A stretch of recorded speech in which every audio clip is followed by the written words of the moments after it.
Hi, y'all. Welcome in. I'm so excited to be live on YouTube now. Guys, y'all, this is a whole different experience, um, which I'm really looking forward to. You guys are going to have to work with me as I learn these buttons, as I learn where things go, how things work. Um, and that's honestly the theme that I wanted to address today is just talking about pivoting when things aren't working or when it's just time to grow, when things need a change. Some of you who may be familiar with my content over on TikTok know that I've been going live on TikTok. I have been recording podcasts for the better part of a year and a half, and it's been really nice.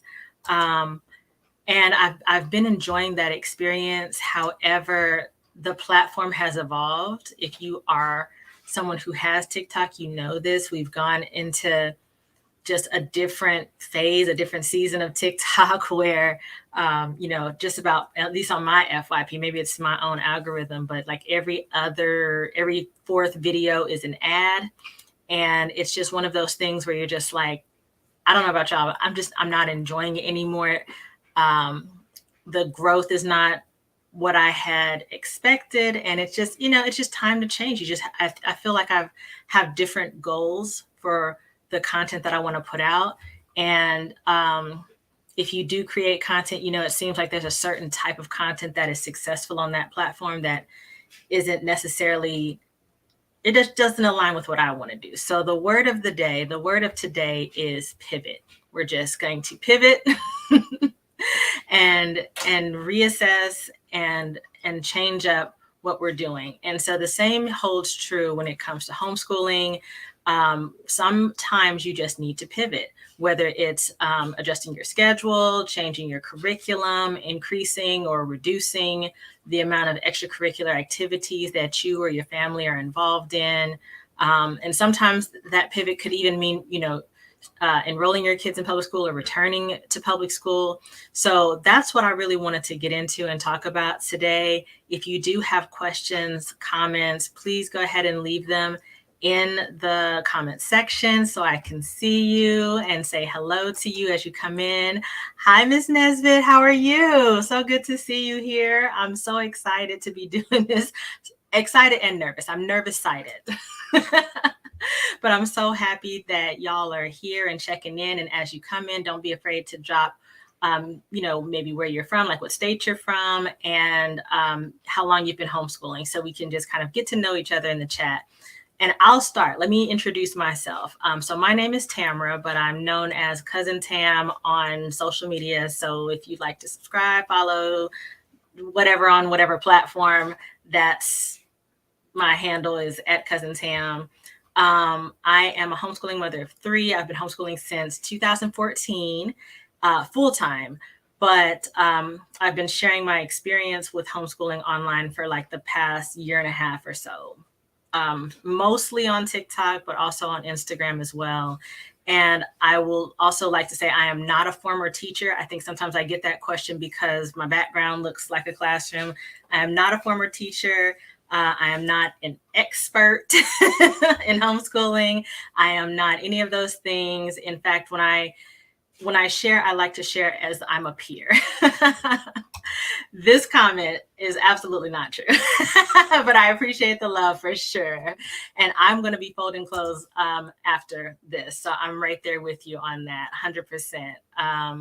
Matter of fact, I've started using a product in my laundry. I want to talk about that later. So I'm going to star this comment so I don't forget to come back and talk about that. So like I said, I'm not an expert. I like to do these lives where it's like peer to peer, where we can just have a conversation, talk about what we're using, what we're struggling with, what our successes are. Hi, Ty. Good morning. And I really just want to keep that going. That's what I really loved about doing it on TikTok, was that we were able to connect. It felt like a community. And now it's sort of feeling like it's not that. It's not the community. Good morning. Hello. Good morning. So that's one of the things that I really wanted to, that's one of the reasons for the move. And just to also I really just want to emphasize, like, I'm still very much in the thick of homeschooling. It's not something that I feel like I'm a professional in, because every year brings something new. Every year I'm new at something. Every year is my first time doing something. So, like, for example, this year, it is my first time homeschooling high school. It is my first time working with my son as a second grader, because I don't know if you guys have boys or girls, or boys and girls, as for your children, but homeschooling boys is a little bit than homeschooling girls. I don't care what anybody says. We can fight about it in the comments if you want to, but it is different. So every year is something new. And so when it comes for me for hosting these lives, I hope you see me as a peer, not a professional. And if I know there's going to be things that I don't know that you guys do know. And there's things that I have maybe experienced that you haven't quite yet, but it's meant to be like, let's learn from each other. Let's fellowship, have your hug in a mug, whatever you're drinking, tea, coffee, whatever gets you going first thing in the morning. And we're just going to keep things really casual here. I 100% agree with this comment where you're saying, like, you feel the same with TikTok. It's been something that you can't build a community on. Like, for me, and the type of content that I create is I want to edutain. And that's my main goal. It's like, educate about the homeschooling process while entertaining and making people feel like more at ease about it. That's my purpose. And it feels like, for me, and again, I will 100% blame my own algorithm. It feels like the more I try to be educational and share, the less that message gets out, or I'm having to repeat myself a lot. And TikTok does not do a great job, in my opinion, of allowing you to search for videos that you need, or to even search within your own content. Like, I know for a fact there's videos that I've made on a subject or a question that someone's asking me, but they can't search it in order to find where that video was. And so it feels like I'm having to recreate or answer things over and over. Whereas here on YouTube, you can search a lot better. And the content is just, to me, it's easier. It's like more organized, like cleaner. So that's like, and when I say clean, like more cleanly organized, to where you can really search through someone's content and find what you're looking for. So all that said, it's time to grow, time to evolve. And we're here on YouTube now. And the plan is to do these lives every Monday through Thursday from 9 a.m. to 10 a.m. I have to have a 10 a.m. hard stop Eastern time, because that's when we get started homeschooling here. All right, so Ms. Nesbitt, you said you are homeschooling in high school and you're in a weird space. You're struggling, but feel like you need to take it one day at a time. So this is, I'm so glad that you put this out here, because I 100% agree. And that's what I was saying a little bit earlier about my key word for this term, for this phase that I'm in right now, is to pivot and to be okay with that, being okay with making a change, not feeling too attached to any one particular curriculum, staying on top of what's out there and what's available, because as the needs of my family change, I have to be adaptable. I can't be so in love with one curriculum that I'm unwilling to look elsewhere if it's something that can really provide what we're looking for. So I've had to kind of like emotionally detach myself from the things that I have purchased and recognize, like, okay, this is working for this week, but it might not work next week. So just, and one of the analogies I like to use when it comes to curriculum and homeschooling is to think of curriculum like clothing, and we must dress for the weather. We should have multiple resources, whether it's a workbook, a website, a YouTube page to follow, documentaries that we can pull up to address the topics that we want to address with our kids. So, like, especially when you have younger kids, but the same applies to older kids. Sometimes your child wakes up and they want to be hands-on. So it's important that we have some hands-on. What's happening here? It's important that we have some hands-on activities available for them. It's important that we have some online activities available for them. I know there's days where my son really wants to be on the computer, and so I have to be able to have some websites favorited and at the ready so that I can respond to that need. Because I think there's nothing worse, and y'all can let me know in the comments whether you agree or disagree. But there's, to me, nothing worse than trying to force a child to learn using something they don't want, using a method that just is like pulling teeth. So for example, I in the past have bought a bunch of workbooks, and it was just like trying to get them to do a workbook every single day. Some days it was fine, but then other days they just wanted to do something else. Good morning, Samantha. I see your question or your comment where you're saying, yes, we switched from Apologia Math, which we adore, to teaching textbooks for math because of the needs of the older children right now. 100%. So I also was using teaching textbooks last year, actually, right before. So it was for 5th and 8th grade. We were using teaching textbooks for my older two. And that was after years of workbooks. We were using the Argo Prep workbooks for their math. And nothing was wrong with Argo Prep. Nothing was wrong with teaching textbooks. But it was just time to pivot and let that experience that we had, the curriculum that we were using, let it be for just that was that season, that was that year. And just going back to the clothing analogy, we can't get so attached. Like, yes, you might love that sweater, but if you've outgrown it, it's time to let the sweater go. So, and thank you so much, Ty. I really appreciate you letting people know that we are over here today. I had said I was honestly thinking about letting this week be where I go live on both and then just let people know like, hey, it's over here, it's over here, it's over here. But I think instead what I'll do is I'm just going to keep it focused here because I got a lot of little buttons to push. I'm going to keep my focus here today, and then I'll post maybe a clip of it later. So that'll be how I handle that. But I appreciate you telling folks that we're here. And hopefully over time, as we continue to do these, it'll catch on. I can be your background noise while you're folding your laundry or whatever you're doing this morning before you get the day started. So that's just how I'm going to handle that. I'm just going to be over here and stay focused.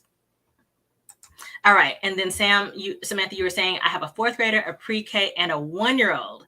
And we use the is it pronounced Alvary or Alviri?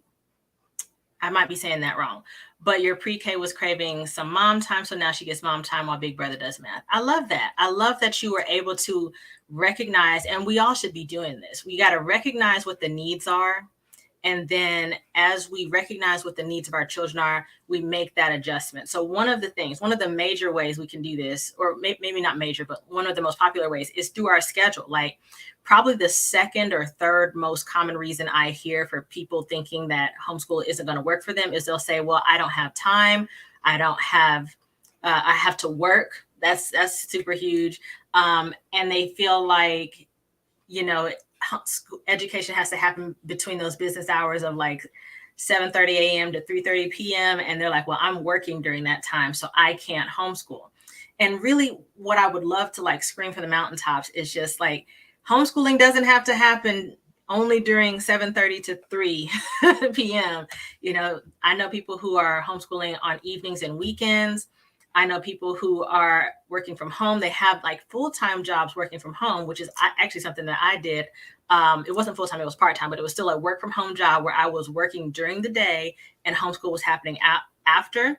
I also worked from home for a little while where my schedule was evenings. So I was working, I think it was 7 to 11 p.m. and homeschool was happening during the day with all the regular activities. So it's one of those things where like you can't become too rigid, I want to say, with your schedule. Like you have to be someone, I think, in order to be successful, someone who can recognize when a need needs to change or when something needs to change and be able to pivot and update the schedule. I feel like I update my schedule seasonally because there are some seasons where we have more extracurricular activities than others. So that also, can affect the time of day that we're doing things. Just recently, the schedule that we're doing now, where we're starting from 10 to 12, then we have a break from 12 to 1:30, and then we hop back in from 1:30 to 4. That's a fairly recent schedule for us. Ms. Nesbitt, you shared your schedule. You said your schedule for homeschool for the past year has been starting at 1 p.m. to 5 p.m. Okay, and that's as of the past weekend. We started to switch. You switched to start at 11 to 3 p.m. And next week it might be different again. 100%. Because especially as we're getting into the holidays and there's different things to prep for, you might be traveling more. The schedule is going to change 100%. So I'm definitely not one to say like, let's, got to stay married to that one particular schedule. But I think the change can be, it can be daunting to always change. So I understand the need and want for stability, but we also have to recognize like, hey, the schedule just doesn't fit anymore. So I get that.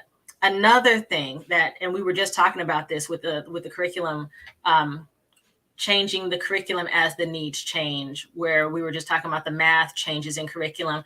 Also changing for us, one huge change this year was changing from mostly workbook to now pretty much all online. For my older two, they're all doing teaching textbooks. And I'm sorry, not teaching textbooks. Time for learning is what my older two are doing. And that's been a big change, but in like a positive way, because I now feel almost like my kids are in like an online private school, if that makes any sense, because I just get on, I print the schedule for what they have to do for the week, which I love that tool that Time for Learning has. They allow you to like set your whole year term for when your breaks are, what day you want to start, what day you want to finish, and then what breaks you want to have in between. You can set all that in advance, and it will spit out a plan for you that says, okay, this is how many tasks or how many activities that your kid's going to need to do each week. And it automatically puts the breaks in there as well. And then all I do is go online, print what they've got to do. It checks it off as they get it done. So I don't know if you guys can see this, but she did some of the things for this week. She did some last week. So it's already checked those things off. And that's been such a breath of fresh air for me to have not so much to do for 3 kids. And I can really focus on things with my second grader. And we're still doing old school. Like I'll still print worksheets with him, or we'll do some things online and still using workbooks for him. But I love that Time for Learning has kind of freed up my time. All right. So Samantha, you were saying that you hit the send too early. No problem. You said you're struggling to balance chores, homeschool with your 4th grader, your pre-K, and your 1-year-old. You feel like you never sit down. This is so real. This is the comment right here, guys. This is so real because that's what it is. It's like, it's a constant juggling act. I don't have advice in terms of like how you can manage it, other than to say it gets better as your 1-year-old gets older. Cause I feel like you're always at the pace of your youngest child. And so when you still have someone who needs you for everything, like a 1-year-old needs you for everything. You really can't turn your back on a 1-year-old. Yeah, you're still in that like everything, they're clinging to you phase, basically. Like there's really not an opportunity for you to say, okay, sit there for 30 minutes while I go do the laundry and clean the bathrooms. Like a lot of it, and when I had kids that age, was I gotta just let something fall back. Like I thought I was gonna get the laundry done today, I didn't. Or bring them along with you, just depending on the 1-year-old. You could say, hey, because I remember when my son first started to walk, and I just looked at this video actually on my phone not too long ago. I gave him a Swiffer, the green stick Swiffer with just a little cloth on it. And I said, okay, you work on the kitchen floor while I'm over here folding laundry. And it, I guess, made him feel good that he got to use something that mommy always uses. Cause our kids never want to play with their own toys. They always just want to play with whatever we are holding on to or whatever we're doing. So letting him Swiffer while I'm washing dishes or putting things away was great. And if there's a way that you can incorporate the pre-K and your pre-K child as well as your 1-year-old and let them follow your own. But at the same time, I know sometimes we just need that space. But let me jump here and grab this comment too, because that's a response to you, Samantha. Miss Nesbitt says she managed it by planning everything, setting up routines really helps. Okay, agreed. But also sometimes it's a wing it motion. For some of us, it's like straight up winging it. All right. And then Ty, you were saying about your schedule that you guys homeschool from 8 a.m. to 11. Your kid works best first thing in the morning. By afternoon, he's in a slump. That is so critical too. Like we got to recognize when are our kids at their best. For some of us, we have morning, early birds. Some of us have night owls. Some of us have that in between phase where it's like, the early afternoon is going to be the sweet spot. So it really is one of those things where you are having to figure it out as you go. There's no like right answer. And that's another thing that I would really love to make sure that all homeschoolers know is like, you see people online, they're sharing their highlight reels. We're sharing what we loved about that day. If we had a good day, we put it together real nice and aesthetically with music, because I know I do it too. I love to see it. That's the kind of content that brings me peace. But at the same time, recognizing that is not every day. That's not all the time. And it's just, one of those things that we have to adapt to. I love that you guys are practicing in the chat. Like, how do we act? We're all learning here today, which I love this. Oh, and then Samantha, you were saying to Ty that you guys start about 8:30 and go until lunch. But if we don't get started by 10 p.m., it's not happening. Y'all, can I just say I love how real we're being right now, because this is what we all need to be sharing. Like, we're not, just because I have a schedule and I have a routine does not mean it happens every day. I look at my routine as like, this is the goal. This is where we're trying to get to, but some days we are just not getting it. It's not happening. It is what it is.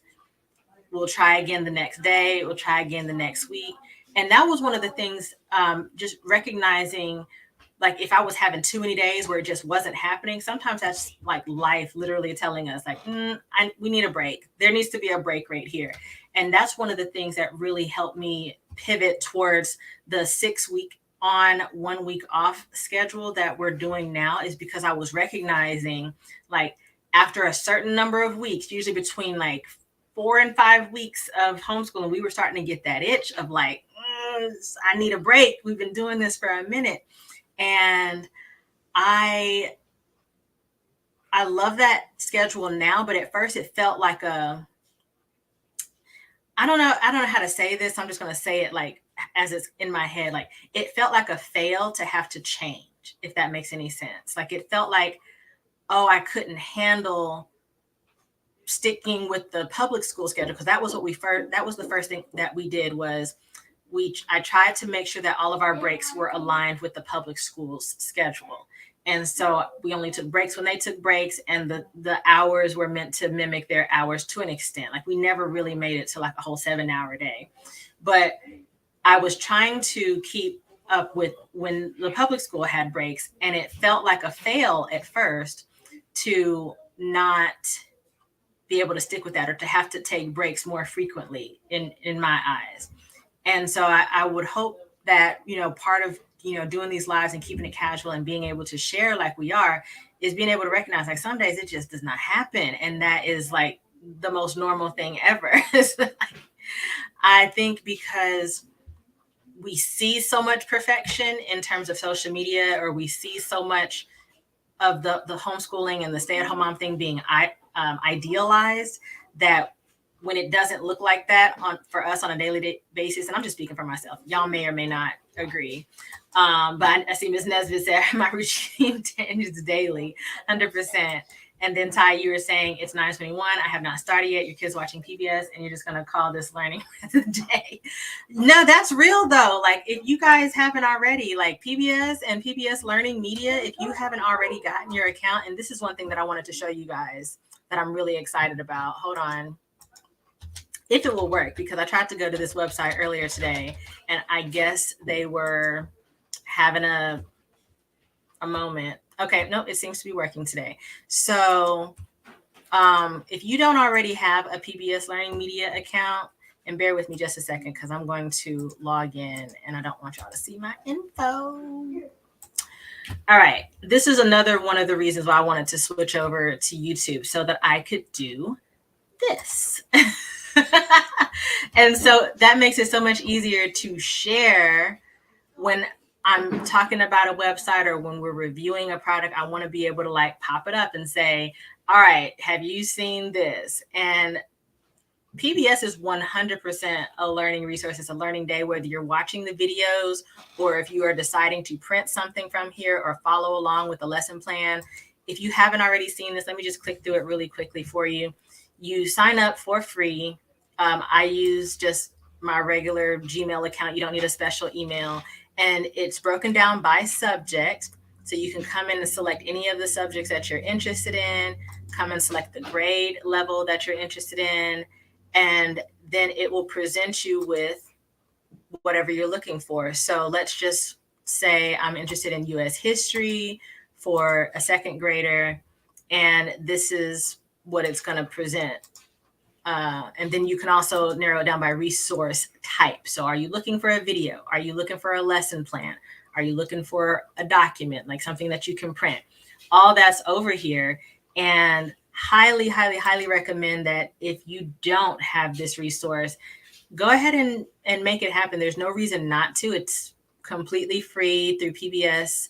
I myself have really been enjoying it in terms of having it available. I need to use it more, to be quite honest. Sometimes I forget that it's there because another one of the resources that I love and have been using for a long time is education.com. Now, that one is not free, but it does have free components. I believe it's still 10 worksheets a month that you can print from education.com.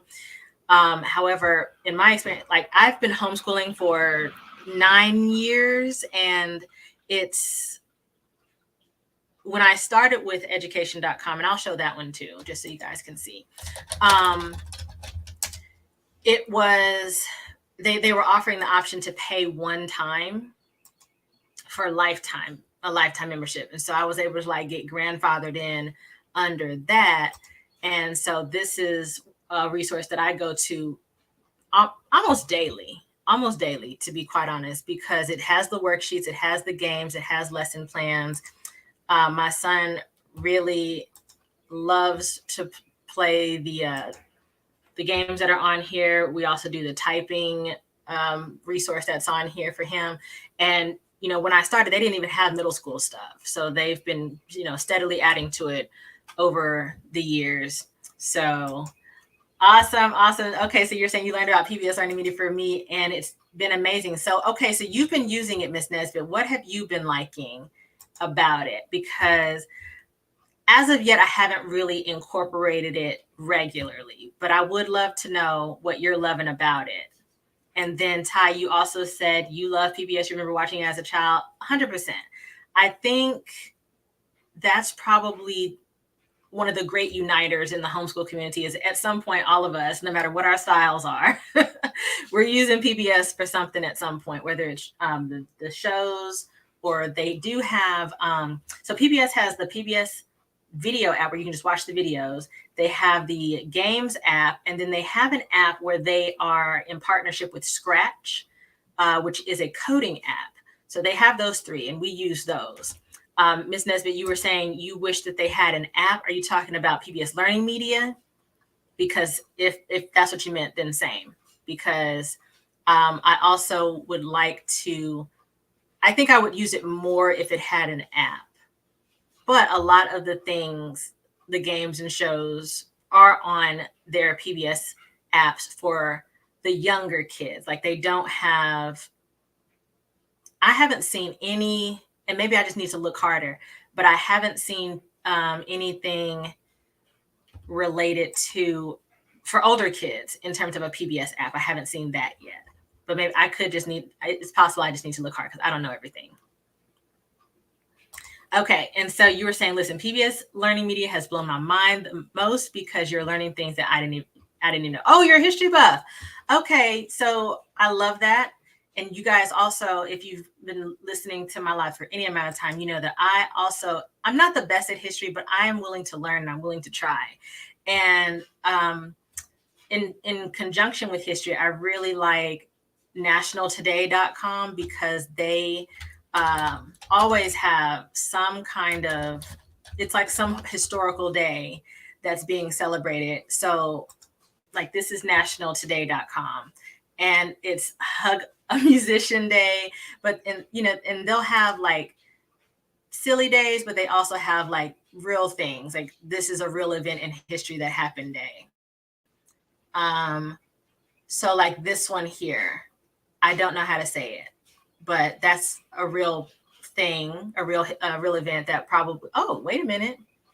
Sadie Hawkins. I remember that Sadie Hawkins dance. Okay. And then they do celebrity birthdays. Usually when I scroll down and I see the celebrity birthdays, I'll let you know there's no more days to talk about. And then another thing that I really like is on history.com, I've signed up to their emails so that I get this day in history, like this day in history is what it's called. So that's right here. And I get this email to me in the mornings. So it's like a nice. One way to avoid expensive car repair bills is to be a race car driver.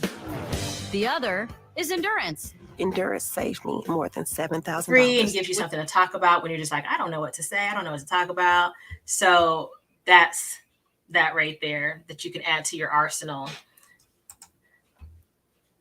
Okay, so Ty, you were saying you did not know about the Scratch collab. Yes. So if you search, if you have, I have an Apple device. So I don't know if it has an Android app or not. But if you search the App Store, just PBS, you should see like the third or fourth one is PBS and Scratch.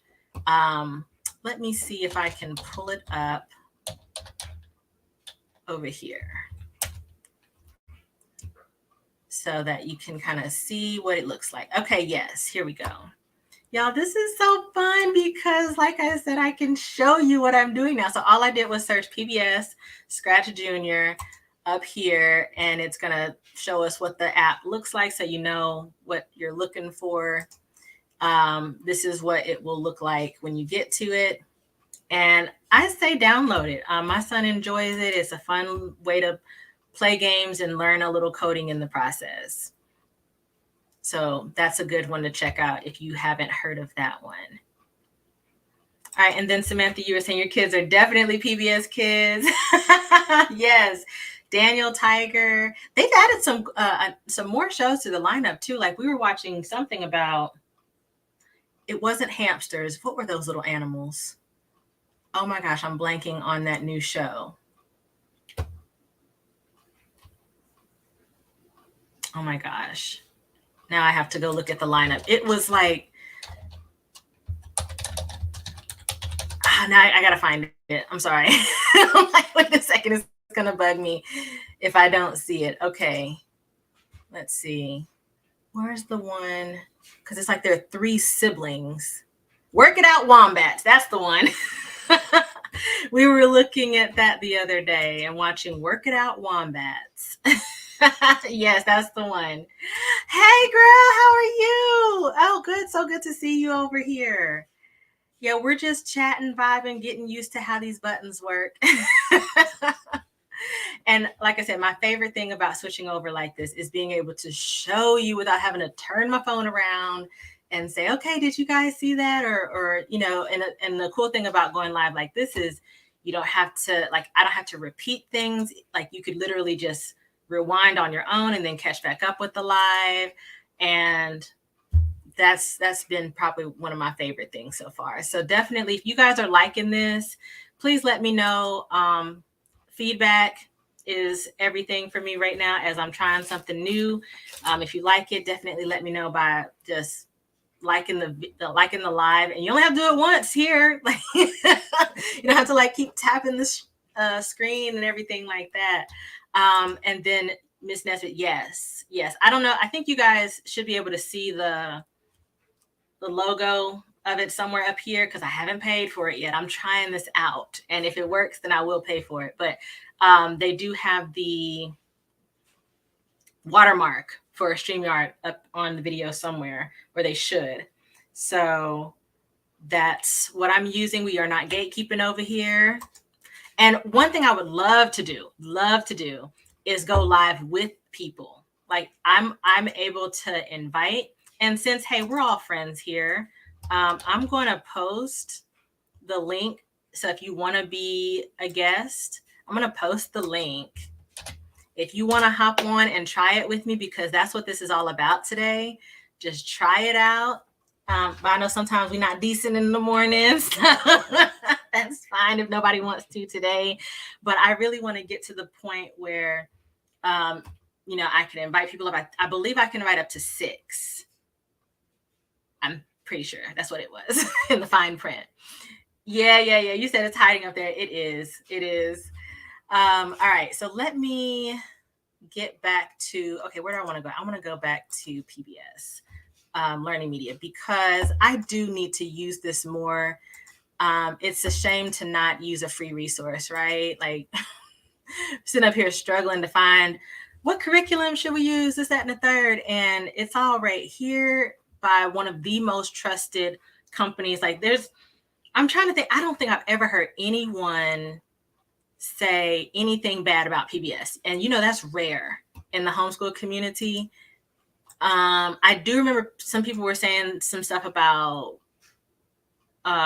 Sesame Street not too long ago. I remember some people didn't like what Sesame Street was doing, but that's like, I'm talking about like PBS as a whole is like, most people like PBS as a whole. Okay, girl, I understand. You said I need a day's notice. I hear you. And definitely I'm going to be reaching out. So don't get me wrong. Like, you guys are not just going to be seeing my face only doing these lives. So I will 100% be reaching out. Yes, I'm here. I'm here for another 24 minutes because hard stop is 10 o'clock. But yes, if you can hop in, I totally understand. I love it. Oh, and I love that you mentioned road schooling. Okay, so that goes back to another point I was talking about, pivot. That's the key word today is pivoting. And it's being able to adapt and recognize it doesn't always have to happen at home. Okay, road schooling, game schooling. I love all of that because number one, what better way to teach your child about life than to just go out and live life, right? Like that's one of the weirdest critiques that I hear and see in the comment section of mostly online. I've never heard this in real life, but saying like, oh, how are they going to be prepared for the real world? Honey, we're living. My children see me pay bills all the time. They know how to grocery shop. They know how to cook for themselves. They understand the purpose of a clean house, getting along with people. Like, we are living life with the child. If anything, one of the things I had to heal from in my public school experience was like, oh, now that I'm not in school all day, I need to readjust how I'm supposed to operate as an adult with these hours of the day back to me. Like, how do I adapt when my work schedule actually doesn't start at 7? I don't actually have to be to work there. Like one of my first jobs out of high school was a night shift job.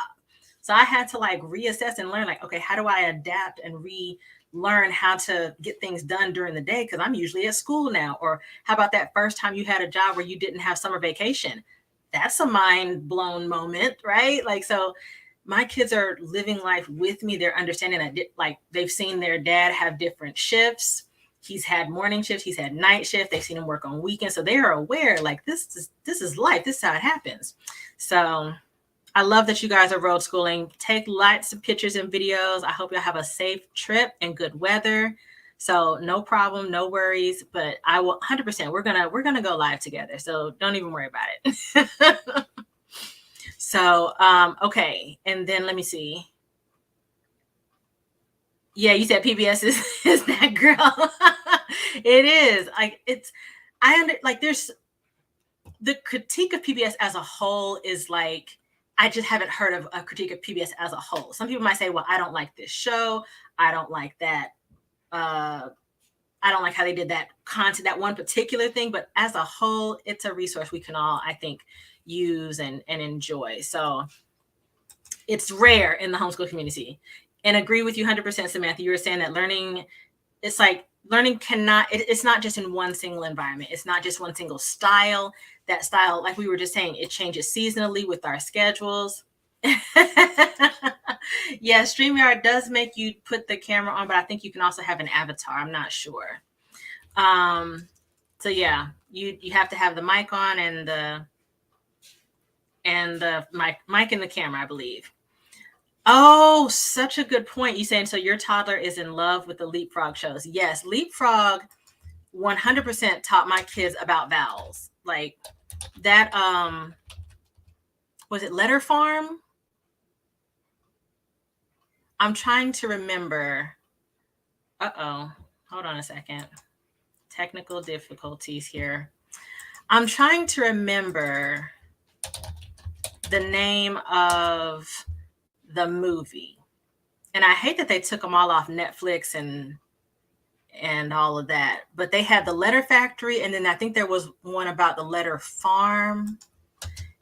And that the song, one of the songs that they had on there was like specifically about the vowels. And that vowel song 100% taught my kids the difference between short A and long A sounds. And I was singing that song all the time. So Phonics Farm. Phonics Farm is the name of the film, the Leapfrog movie that I'm talking about. Phonics Farm. I'll go ahead and throw that in the chat so you guys can, if you haven't seen that one and you got kids that are struggling with phonics, Phonics Farm, Phonics Farm, Phonics Farm. Hi, cousin. How are you this morning? Good morning. All right. And then Sam, about PBS, you were saying, yeah, having young kids, PBS is the preferred channel. They have fun. They have mastered fun and learning. And I love that there are creators and channels on YouTube that are also trying to fill that need in terms of making more educational and entertaining content for kids. But the GOAT is always going to be PBS. For the foreseeable future. I don't see anybody dethroning PBS anytime soon. Okay, and so Mrs. Nesbitt, you were saying that Leapfrog is on the Happy Kids TV app. So I don't know about that app. I haven't heard about it, but thank you for sharing that. And that's something that I can look up later. So I appreciate you putting that out there. Okay, and you said, can we talk about Hooked on Phonics because the people are sleeping? You said all of your kids know how to read, learned how to read with Hooked on Phonics. So I only know about Hooked on Phonics anecdotally. I don't have any personal experience with Hooked on Phonics, although I remember the commercials. So for sure, like when we go live together, I would love to hear your experience. I know like typing it in the chat probably is a little daunting, but I would love to hear about that experience because I feel like I taught each of my 3 kids to read in 3 different ways. And I feel like I got lucky every time. Like there was not an organized method to the madness. And somehow they can all read. And I'm just grateful. I know repetition was the name of the game for me, but really don't know how we got it done. I'm just sitting here like sometimes scratching my head like, how did we do that? Oh, Samantha, you said your oldest loved the Leap Academy app. Now, is that affiliated with? Okay, let's just look this up because sometimes I have to see it in order to recognize it. Leap Academy app. Okay, I have seen this. So let me pull this up so that everybody can also see it. Okay, it should be coming through. Let me make it a little bigger if I can. So this is the app, right, that we're talking about. If not, let me know. If I've got the wrong thing, let me know. But yes, please, guys, share. Sharing is caring. If you have a resource that you're loving right now, please drop it in. I do not mind sharing. This is not that channel. This is not that live where, nothing here is sponsored. I don't know. Maybe I need to put a banner across the bottom like nothing is sponsored, but we're just legit sharing what we're liking, what we're using. And if it works for somebody else, by all means, please take what works and drop the rest. All right. And let's see. Okay. You say you're taking in all this because you just started working with your pre-K on learning to read. Absolutely. I know one of the things that I also really loved during that time was just going to the library and doing their lap sits. That was something that my kids really look forward to doing. And I think just having an atmosphere in your home where like reading is cool, like, let's go to the library. It's like, yay, get as many books as you want. Yay. And then you get back home and you read them and you like, I guess I kind of started a little mini book club with my kids because we would critique a book. If we didn't like it, we didn't use it or we didn't even finish it. Cause I got in the habit of letting my kids know if a book hasn't grabbed your attention, then that's okay. We don't have to finish it. We'll go read something else. If we're not enjoying the book, we're not going to suffer through it. And so I think just creating that atmosphere of like reading is cool and let's have a good time also helped with learning to read. All right. And so Ms. Nesbitt, you said you hadn't heard of Leap Academy, but you're definitely going to look into it. All right. And then Marcy, you said your oldest used it and it worked and you were thinking about circling back in terms of hooked on phonics. So yes, I'm going to, again, I know I got to give Ms. Nesbitt a day, at least a day's notice. But I want to get you guys to come up and chat and we can talk about our experience. Okay. And then Samantha, you said teaching your oldest to read was rough. So I feel like you're starting from scratch a bit. I got that. I understand that. And like I said, I definitely had to teach. I felt like I taught my kids to read in 3 different ways. Some of that I felt like was also just closed captions on the TV. They just kind of picked it up. I was wearing clothing that had words on them, t-shirts and sweatshirts and everything. And then I used a lot of these games as well on education.com. So let me pull up some of these that I'm going to filter these out so that we're just looking at like the kindergarten reading and writing games. But a lot of these games were also really helpful. And so that was another thing that I know that I use. Oh, there was another app. I am blanking on the name. Give me just a second. I'm blanking on the name. It is a spelling app that encourages the child to drag the letters to complete the word. And I think that also helped. Oh, I wish I could remember the name of that app. Bear with me. I'm going to look it up because I don't have the iPad here. Oh, I got my phone. Duh. I'm so used to not being able to use my phone during a live. Okay, hang on. I'm going to find that out because that was also a really helpful app, just being able to teach spelling because spelling is part of reading. All right. See you, Ms. Nesbitt. Have a good one. No, I don't think it was endless letters, although I think that could be a good one for someone. That wasn't the one that I'm talking about. Give me 1 second. I'm going to look it up right now on my phone because it should keep the apps that I've, downloaded in the past, like my app history. Hi, Heather. Good morning. Hey, good to see you. And yep, see you, Ms. Nesbitt. Have a great day as well. I will definitely be reaching out so that we can connect and go live together. And you know what, too? The app is so old. I wonder if it's even still out there.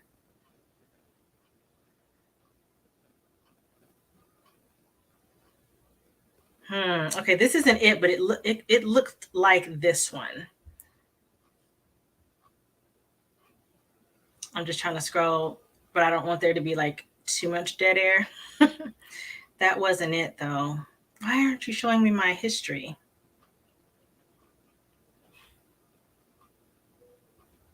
I'm trying to look under my,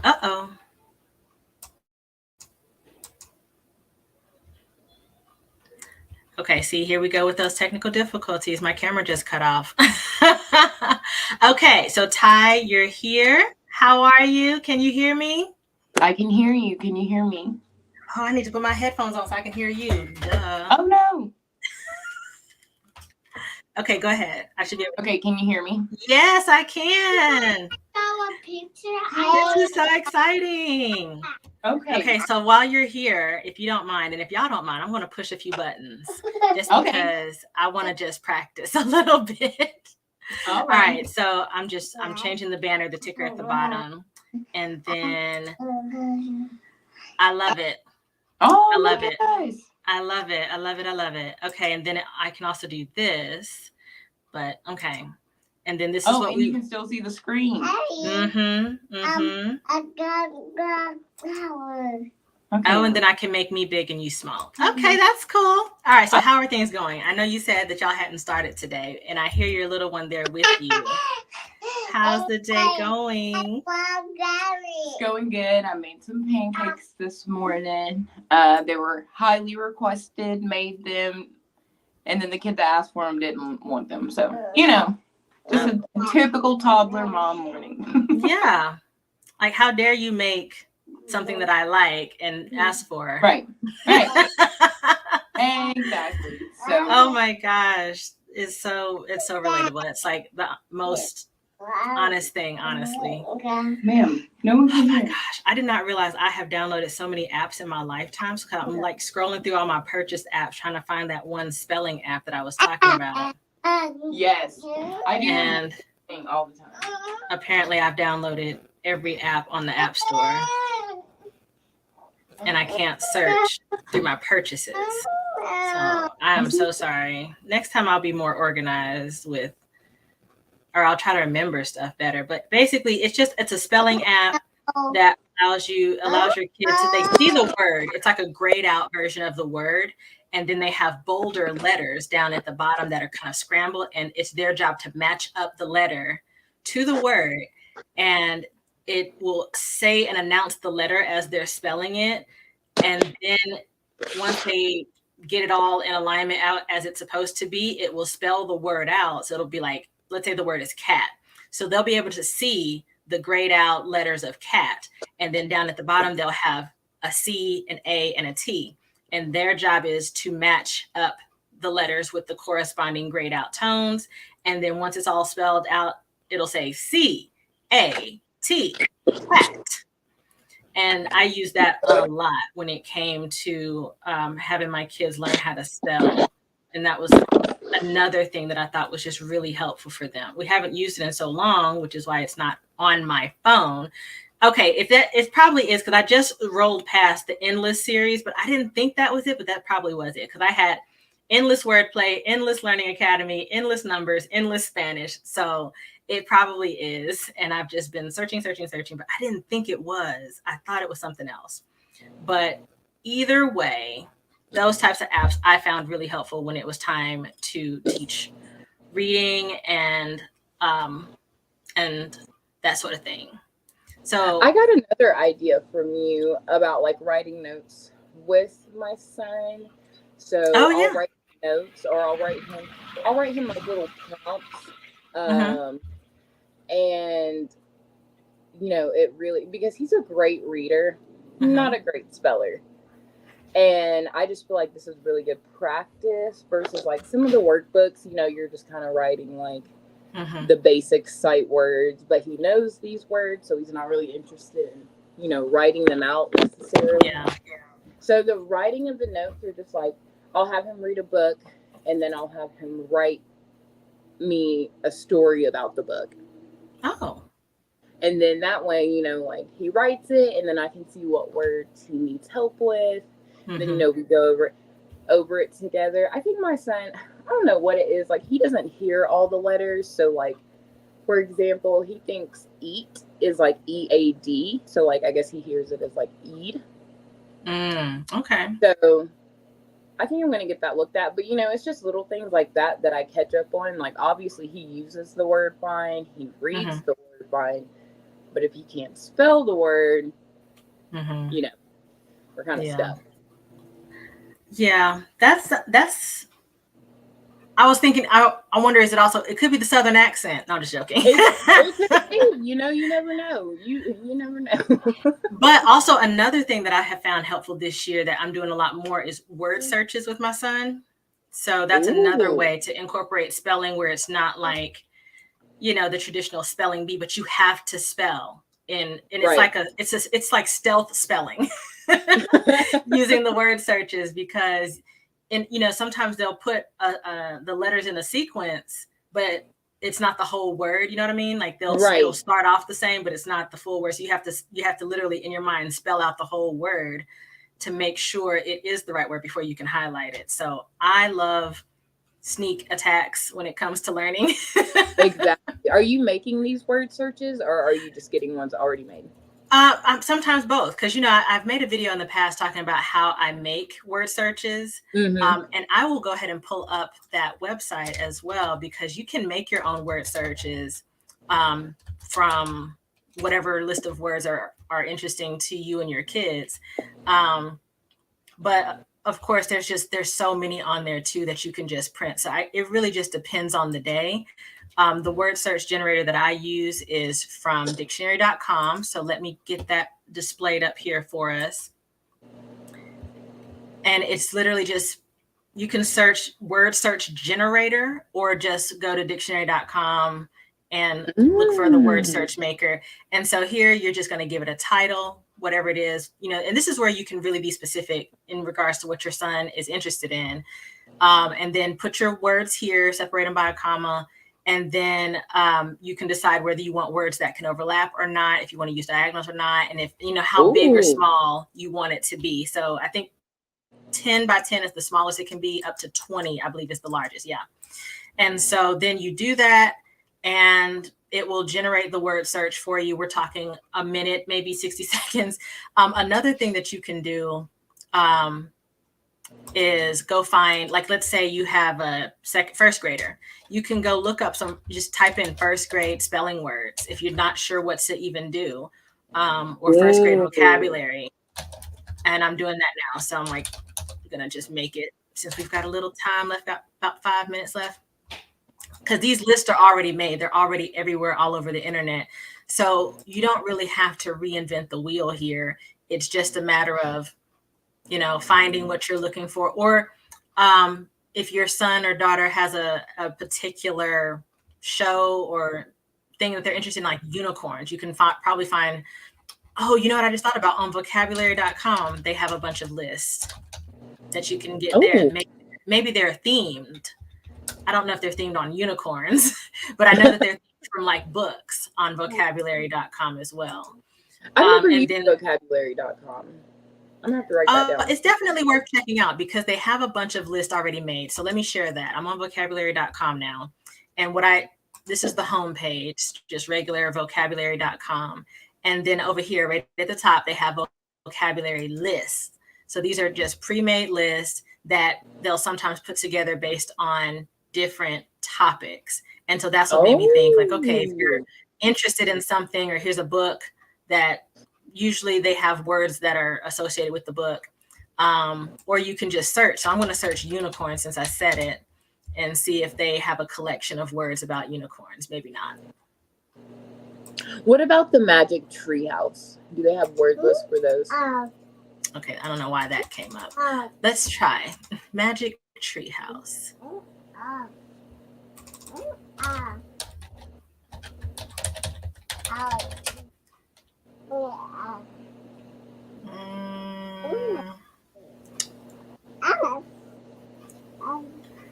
Now, see, I'm not sure if these lists, they're titled Magic Treehouse, but I guess you'd have to search through to know if they are relevant to what you're talking about. So, okay, and are numbered, so maybe. Yeah. Something worth exploring. Okay, and then Sam, you were saying the accents definitely make spelling an adventure, the Midwestern accent, and your kids get T and D mixed up in words because of it. Yep, little becomes little. Little becomes little. See, I even said it. I said little. Yeah, enunciation is key, and I definitely know that I've had to catch myself and correct how I've said things. So I get it 100%. What happened? You say, are you, Abigail, saying the accent? You're saying you're sorry to your kid forever. I understand. Hey. I mean, I just have to let my kids know, like, we're Southern. It is what it is. Right. This is how the word is pronounced, and then this is how the word is said. I feel like there's two different things there. So, it is what it is. And y'all, there's my mom checking in. Thank you for the time check, my dear. And so, yes, I'm going to go ahead and pop you down, Ty. I appreciate you hopping in and testing these features out with me. I look forward to being here with y'all again tomorrow. This was so fun. I'm going to go ahead and put this up for the last minute that we're together, just to remind everyone that the lives are going to be Monday through Thursday here on TikTok. I'm sorry, here on YouTube. And then you can find me everywhere else at Cousin Tam. You can also visit my website, which I am going to be continuously adding things to as well. And that way we can just stay in touch and stay connected. Even though sometimes social media goes a little crazy, we can still stay connected. And if you haven't already, please do like this video, share it, subscribe. And I really am looking forward to seeing you guys more and more throughout the weeks. And I will just catch you guys all tomorrow. Thanks for being here, y'all. Thanks so much.